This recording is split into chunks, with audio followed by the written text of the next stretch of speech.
সুপ্রিয় দর্শক শ্রোতা, এবিসি লার্নিং ঢাকা এর পক্ষ থেকে আপনাদের সবাইকে জানাই স্বাগতম। আজকে আমি আপনাদের সাথে আলোচনা করব অ্যাকাউন্টিং ফর নন অ্যাকাউন্টেন্টস এই কোর্সটি, অর্থাৎ যারা অ্যাকাউন্টিং সম্বন্ধে একটু কম ধারণা রাখেন, তারা যারা অ্যাকাউন্টিং সম্বন্ধে আর একটু ভালো ধারণা পেতে চান, তাদের জন্য আমার এই কোর্সটি।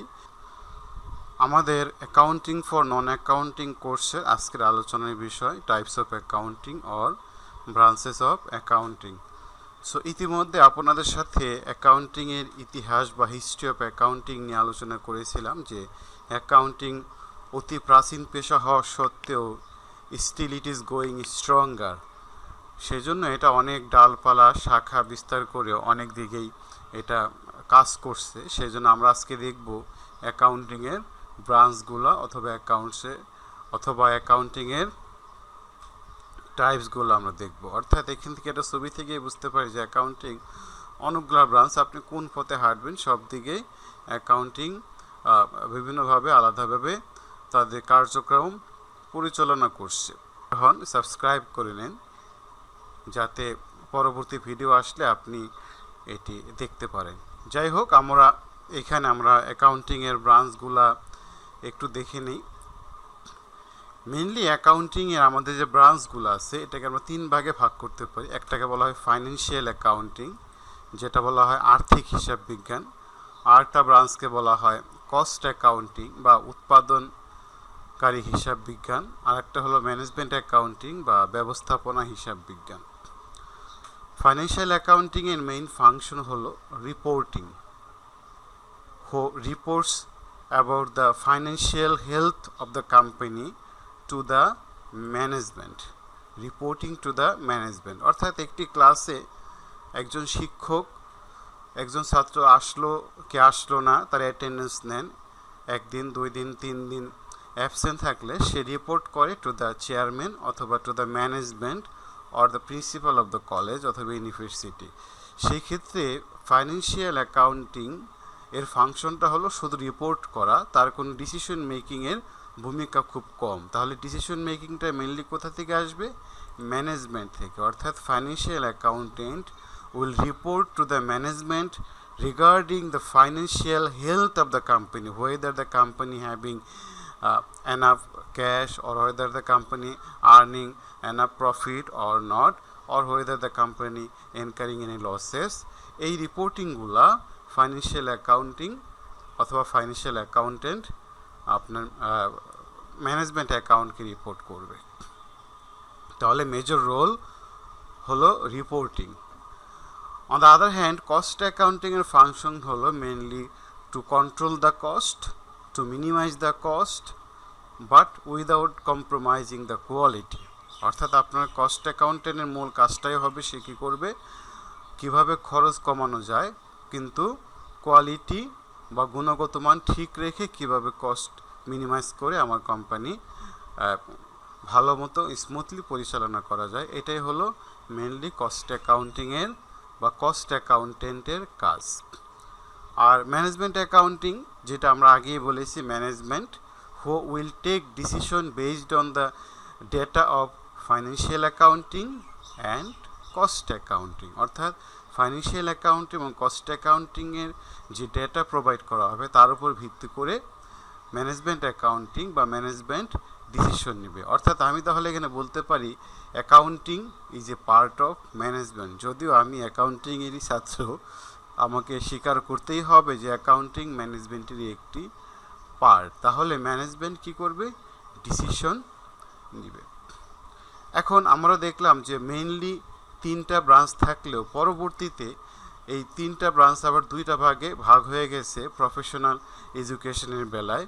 ফাইন্যান্সিয়াল অ্যাকাউন্টিং একটা সাইড এবং কস্ট অ্যান্ড ম্যানেজমেন্ট অ্যাকাউন্টিং একটা সাইড। অর্থাৎ কোনো ফ্যামিলিতে 3 ভাই থাকলে এক ভাই মিলে এবং পরবর্তী 2 ভাই মিলে আর একটি দল হয়, যেরকম এখানেও ঠিক তাই। তাহলে বলতে পারি ফাইন্যান্সিয়াল অ্যাকাউন্টিং একা এক ভাই, কস্ট অ্যান্ড ম্যানেজমেন্ট অ্যাকাউন্টিং মিলে দুইজনে একটা গ্রুপ হয়েছে। তাহলে বলতে পারি ম্যানেজমেন্ট অ্যাকাউন্টিংয়ের আপন ভাই কস্ট অ্যাকাউন্টিং এবং সৎ ভাই ফাইন্যান্সিয়াল অ্যাকাউন্টিং। এনিওয়ে, একটু জোকস করলাম। তাহলে ফাইন্যান্সিয়াল অ্যাকাউন্টিংয়ের যে কাজটা সেটা হলো রিপোর্টিং। আর ফাইন্যান্সিয়াল অ্যাকাউন্টিংয়ের ওপর যে হায়েস্ট ডিগ্রিগুলো আছে বা প্রফেশনাল ডিগ্রিগুলো আছে সেগুলোকে আমরা বলি বাংলাদেশের পার্সপেক্টিভে CA, that provides by institute of chartered accountants in Bangladesh, যেটা আমাদের যেটার অফিস কাউরান বাজারে অবস্থিত। আর একটা আছে ICAEW, যেটা বলে আমরা মাদার অর্গানাইজেশন সিএর ইউকেতে, institute of chartered accountant of England and Wales, সেখান থেকেও সিএ ডিগ্রি প্রোভাইড করে এবং বাংলাদেশ ICAEW এর মেম্বার। আর একটা হতে পারে ACCA গ্লোবাল, যেটা ইউকে থেকে হয়, association of chartered certified accountant. এরাও মেইনলি ফাইন্যান্সিয়াল অ্যাকাউন্টিংয়ের উপরেই কাজ করে। এছাড়া অস্ট্রেলিয়াতে আছে CPA, আমেরিকাতে আছে CPA, কানাডাতে CPA, CGA। এগুলো হলো মেইনলি ফাইন্যান্সিয়াল অ্যাকাউন্টিংয়ের উপর হাইয়েস্ট প্রফেশনাল ডিগ্রি, তাদের যাদের মেইন কাজটাই হলো রিপোর্টিং। এরপরে কস্ট অ্যাকাউন্টিং এবং ম্যানেজমেন্ট অ্যাকাউন্টিং মিলে নতুন একটা বডি সৃষ্টি হয়েছে, সেটা বলা হয় কস্ট অ্যান্ড ম্যানেজমেন্ট অ্যাকাউন্টিং, যেটা বাংলাদেশে আছে institute of cost and management accountants in Bangladesh, যার আমাদের মেইন অফিস কাটাবন, নীলক্ষেত, ঢাকাতে অবস্থিত। এছাড়াও ইউকে থেকে একটা ডিগ্রি আছে সিমা বা সিমাব বা ICMA, এই অর্থাৎ কস্ট অ্যান্ড ম্যানেজমেন্ট অ্যাকাউন্টিংয়ের ওপর যে ডিগ্রিগুলো সেটাকে বলা highest professional degree in cost and management accounting. তাহলে আমরা প্রফেশনাল আপাতত বলতে পারি দুইটা ডিগ্রি, একটা হলো চার্টার্ড অ্যাকাউন্টেন্সি আর একটা হলো কস্ট অ্যান্ড ম্যানেজমেন্ট অ্যাকাউন্টেন্সি। বাংলাদেশের পার্সপেক্টিভে চার্টার্ড অ্যাকাউন্টেন্টদের গুরুত্বটা একটু বেশি বলতে পারেন, দুইটার মধ্যে 19 আর 20। কারণ হলো চার্টার্ড অ্যাকাউন্টেন্সি বা auditing is mandatory for all companies. যারা সিএ পড়েন বা যারা সিএ ফার্মে আছেন তাদের দ্বারা কোম্পানির সকল কোম্পানি অনুযায়ী অডিট করাতে হয়। এই জন্য কস্ট অ্যান্ড ম্যানেজমেন্ট অ্যাকাউন্টিংয়ের চেয়ে একটু প্রায়োরিটি চার্টার্ড অ্যাকাউন্টেন্টরা পেয়ে থাকেন। অন্যদিকে কস্ট অ্যান্ড ম্যানেজমেন্ট অ্যাকাউন্টিংয়ে যারা ম্যানুফ্যাকচারিং কোম্পানি বাংলাদেশে আছে, বা আমরা জানি যে 3 ধরনের কোম্পানিজ আছে, একটা হলো ম্যানুফ্যাকচারিং কোম্পানি, একটা হলো ট্রেডিং কোম্পানি, আর একটা হলো আপনার সার্ভিস কোম্পানি, যেটা সেবামূলক প্রতিষ্ঠান। তাহলে সেবামূলক প্রতিষ্ঠান, তারপরে পণ্যদ্রব্য ক্রয় বিক্রয়কারী প্রতিষ্ঠান এবং উৎপাদনকারী প্রতিষ্ঠান, তিনটাই আমার চার্টার্ড অ্যাকাউন্টেন্সি যেটা সেটা কম্পালসারি, বাট উৎপাদনকারী প্রতিষ্ঠানের জন্য কস্ট অ্যান্ড ম্যানেজমেন্ট অ্যাকাউন্টেন্ট বা কস্ট অ্যান্ড ম্যানেজমেন্ট অডিট বাধ্যতামূলক। এটা আমার যতটুকু জানা ততটুকু থেকে বললাম। বর্তমানে কস্ট অ্যান্ড ম্যানেজমেন্ট অ্যাকাউন্টিংও বাধ্যতামূলকভাবে সব কোম্পানির জন্য অডিট করানোর জন্য একটা প্রক্রিয়া চলছে। এটা আমি জানি না কতটুকু কমপ্লিট হয়েছে। আপনাদের যদি কারো জানা থাকে অবশ্যই আমাকে একটু জানাবেন, যাতে আমি নিজেও একটু আপডেটেড হতে পারি। তাহলে আমি আবার বলি, তাহলে 3টি ব্রাঞ্চের মধ্যে ফাইন্যান্সিয়াল অ্যাকাউন্টিং এর মেইন কাজটা হলো রিপোর্টিং ও reports regarding the financial health of the company. Cost accounting এর মেইন ফাংশনটা হলো to control the cost, to minimise the cost but without compromising the quality. And management accounting এর কাজ হলো ফাইন্যান্সিয়াল অ্যাকাউন্টিং ও কস্ট অ্যাকাউন্টিংয়ের ভিত্তি করে তারা ডিসিশন নেবে whether the company will grow further or whether company will expand, whether the company will shut down, make or buy decision, কিনবে নাকি উৎপাদন করবে, বন্ধ করবে নাকি কন্টিনিউ করবে, এইরকম বিভিন্ন ধরনের যে ডিসিশনগুলো সেটা নির্ভর করবে ফাইন্যান্সিয়াল অ্যাকাউন্টিং কস্টিংয়ের উপর নির্ভর করে তারা ডিসিশন মেকিং করে থাকে। সো ওভারঅল এটা হলো আমাদের অ্যাকাউন্টিংয়ের বিভিন্ন ব্রাঞ্চেস, যেগুলো আমরা বর্তমানে মেজর রোল হিসেবে আমরা দেখে থাকি। এছাড়াও অ্যাকাউন্টিংয়ের আরও কিছু ব্রাঞ্চ রয়েছে, যেগুলো আমরা বলতে পারি চার্টার্ড সেক্রেটারি CS ডিগ্রি, যেটা আমাদের বাংলাদেশের কোম্পানি সেক্রেটারি যে পোস্টগুলো খুব গুরুত্বপূর্ণ একটি পোস্ট। এই পোস্টে যারা কাজ করেন তারা এই চার্টার্ড সেক্রেটারি ডিগ্রিটাও নিয়ে থাকেন। এটাও আমাদের অ্যাকাউন্টিং রিলেটেড, অর্থাৎ অ্যাকাউন্টিংয়ের এই কোর্সগুলা বলতে পারেন যে CMA কি CCA বা CA এর কাজ করতে পারে না? হ্যাঁ, অবশ্যই পারে। অর্থাৎ টপ পজিশনে যে আপনার প্রফেশনগুলো আছে, CA বলেন, ICMA বলেন বা CMA বলেন বা ACCA বলেন, CPA বলেন, সবগুলোরই আপনার কোর্স ম্যাটেরিয়াল 80% সব জায়গায় সমান, হয়তো একটু প্রায়োরিটি কোনো জায়গায় একটু বেশি দেওয়া হয়, কোনো কোর্সে একটু প্রায়োরিটি কম দেওয়া হয়। যেমন ডাক্তারি পড়তে গেলে আপনাকে MBBS ওভারঅল সবাইকে পড়তে হয়, তারপরে কেউ নাক কান গলার উপরে, কেউ হার্টের উপরে, কেউ ব্রেইনের উপরে, বিভিন্ন অঙ্গের উপরে কাজ করে। ঠিক একইভাবে এই ডিগ্রিগুলোও একটার সাথে আর একটা অবশ্যই রিলেটেড, এবং একজনের কাজ অন্যজন অবশ্যই ডিসিশন মেকিংয়েও করতে পারে। যাই হোক, তারপরেও এই পার্থক্যগুলো করা হয়, যেটা আপনাদের সাথে একটু আমার জানা আইডিয়াগুলো একটু শেয়ার করলাম। যাই হোক, চার্টার্ড সেক্রেটারি এটাও একটা গুরুত্বপূর্ণ কাজ। কোম্পানি ম্যাটার্স, কোম্পানি ডিসিশন, কোম্পানির যে সিদ্ধান্তগুলো টপ ম্যানেজমেন্টের সাথে যোগাযোগ করা, এগুলো চার্টার্ড সেক্রেটারির জন্য একটি গুরুত্বপূর্ণ কাজ। এছাড়া অডিট অ্যান্ড অ্যাসুরেন্স, যেটা না বললেই নয়, যে যারা চার্টার্ড অ্যাকাউন্টেন্সি পড়াশোনা করেন, যারা সিএ ফার্মে কাজ করেন, তাদের জন্য এটি খুব গুরুত্বপূর্ণ, কারণ প্রত্যেকটি কোম্পানিকেই বাধ্যতামূলকভাবে আপনার অডিটিং করাইতে হয় প্রতি বছরে। সেটার কাজটা অডিটররা করে থাকেন সফলভাবেই, এবং এটি একটি গুরুত্বপূর্ণ এবং পেশা, যার উপর নির্ভর করে অনেক কিছুই আমার কোম্পানি বা দেশের বা সরকারের সহায়তা সব কিছু এখানে করা যেতে পারে। এরপরে ফাইন্যান্সিয়াল ম্যানেজমেন্ট, ফাইন্যান্স যে কোর্সটা, এটাও একটা অ্যাকাউন্টিংয়ের একটি পার্ট, যেখানে মেনলি ফাইন্যান্সের ডিসিশনগুলো বা কীভাবে ফাইন্যান্স করা যেতে পারে, কোন সোর্স থেকে ফাইন্যান্স করতে পারি, কোন সোর্স থেকে আমি কম টাকায় ফাইন্যান্স করতে পারি বা কম সুদে ফাইন্যান্স করতে পারি, বা কস্ট অফ ক্যাপিটাল কম হবে, আমার প্রজেক্টের এনপিভি কী হবে, নেট প্রেজেন্ট ভ্যালু, আমার প্রজেক্ট ভায়াবল হবে কিনা, ফিজিবিল হবে কিনা, ফিজিবিলিটি স্টাডি বা IRR, internal rate of return কত হবে, আমার নেট প্রেজেন্ট ভ্যালু কত হবে, এই সবগুলো বিষয়ে যে অ্যানালিসিসগুলো করা হয় সেটাকে বলা হয় ফাইন্যান্সিয়াল অ্যানালিস্ট বা ফাইন্যান্স কন্ট্রোলার, বা মেইনলি এটা ফাইন্যান্সের একটা কোর্স, আলাদাভাবে নতুন একটা ব্রাঞ্চ আমরা বলতে পারি সৃষ্টি হয়েছে। এছাড়াও আছে গভর্নমেন্ট অ্যাকাউন্টিং, সরকারের যে বড় বড় সিদ্ধান্তগুলো, সরকারের বড় বড় যে প্রজেক্টগুলো, সরকারের অর্থায়নগুলো কীভাবে হয়, সেটা গভর্নমেন্ট অ্যাকাউন্টিংয়ের মাধ্যমে আমরা সম্পাদন করে থাকি। এছাড়াও রয়েছে সোশ্যাল অ্যাকাউন্টিং, মানে mainly it focuses on corporate social responsibility, অর্থাৎ ব্যবসায়ীর সামাজিক দায়িত্ব যে কাজগুলো, সেটাও সোশ্যাল অ্যাকাউন্টিংয়ের মাধ্যমে নিশ্চিত করা হয়।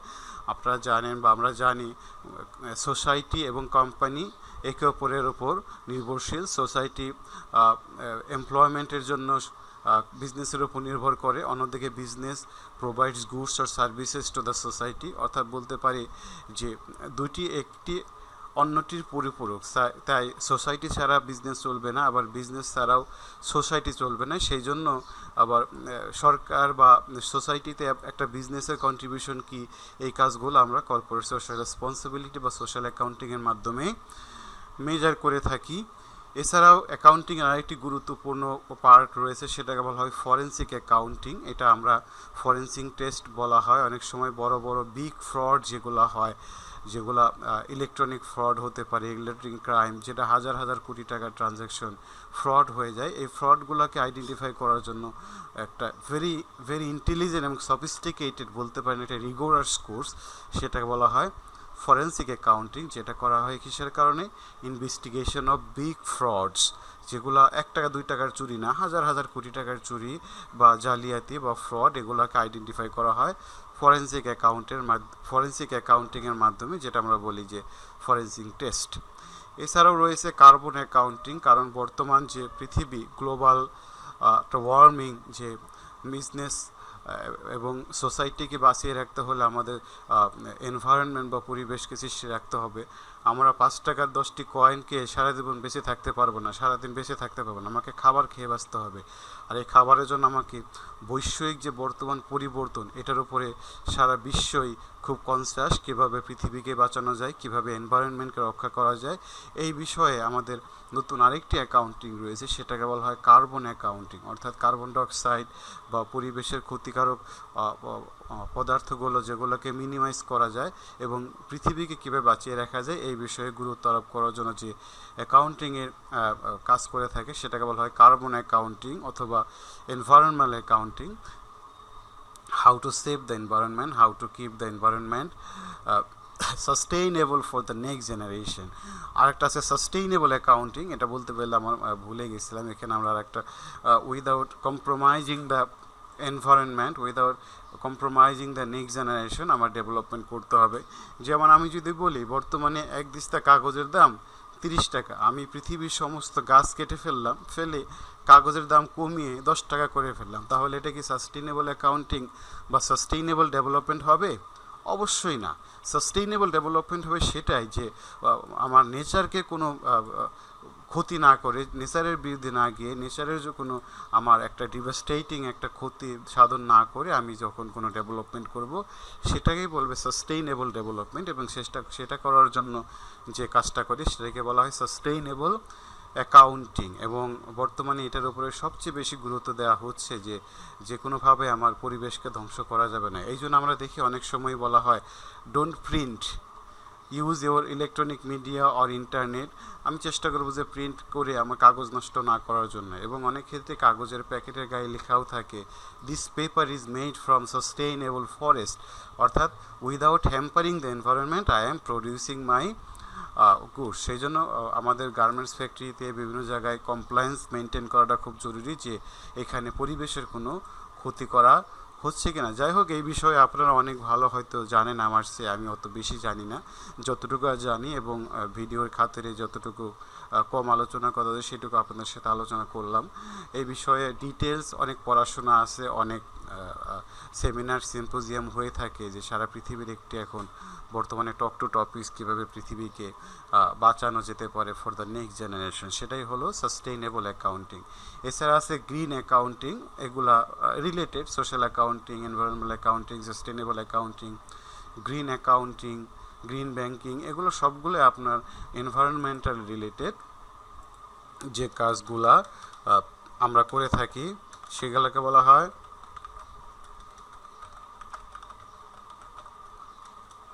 Sustainable development. এই কাজগুলো আমরা করে থাকি। তাহলে আমি অ্যাকাউন্টিংয়ের ফাংশন বা টাইপস অফ অ্যাকাউন্টিং বা ব্রাঞ্চেস অফ অ্যাকাউন্টিং আমি অল্প বিস্তার আমি যতটুকু জানতাম আমার ক্ষুদ্র জ্ঞানে আপনাদের সাথে আলোচনা করলাম। যদি ভালো লাগে অবশ্যই লাইক, কমেন্ট, শেয়ার দেবেন যাতে আমি ইন্সপায়ার্ড হই। এবং আপনাদের অসংখ্য ধন্যবাদ, আমার ভিডিওগুলো আপনারা দেখেন, ভালো লাগে দেখলে, মতামত দিলে কীভাবে ইমপ্রুভ করা যায় বা আমার প্রেজেন্টেশন বা উপস্থাপন বা ডাটা কোনো ভুল আছে কিনা এইসব ব্যাপারে আমাকে মতামত দিলে ভালো লাগবে, যাতে পরবর্তীতে আমাদের সবার ভালোর জন্য আমরা কাজগুলো করতে পারি। তো আজকে সুপ্রিয় দর্শক শ্রোতা, আজকে এই ছিল আমার আলোচনা অ্যাকাউন্টিংয়ের ব্রাঞ্চগুলো। এছাড়াও অনেক ব্রাঞ্চ বা ফাংশন রয়ে গেছে ছোটোখাটো, সেগুলো হয়তো কোনো সময় আপনাদের সাথে শেয়ার করব। ততক্ষণ আপনারা ভালো থাকুন, সুস্থ থাকুন। সবাইকে ধন্যবাদ। বাসায় থাকুন, নিরাপদে থাকুন। ধন্যবাদ সবাইকে।